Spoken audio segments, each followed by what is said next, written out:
அவன் சட்டத்தால் மரண தண்டனைக்கு என்ன பண்ணுகிறான்? உட்படுகிறான்.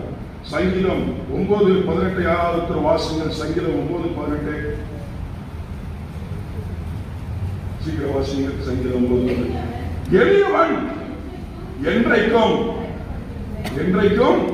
மறக்கப்படுவதில்லை. எளியவன், தாழ்மைப்பட்டவன், தாழ்மையுள்ளவன் என்றைக்கும் என்ன பண்ணுவதில்லை?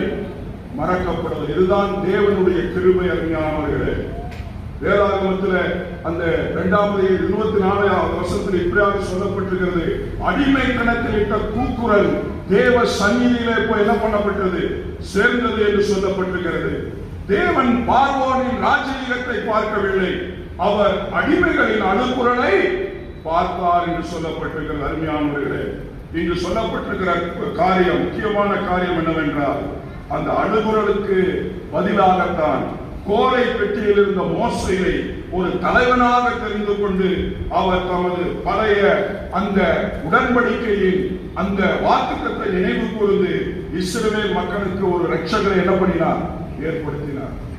ஒரு தாயினுடைய விசுவாசம், அந்த தமக்கை அல்லவா, அவளுடைய தைரியத்தை பார்த்து ஆண்டவர் அந்த கிரியை செய்கிறதை பார்க்கிறோம். மோசே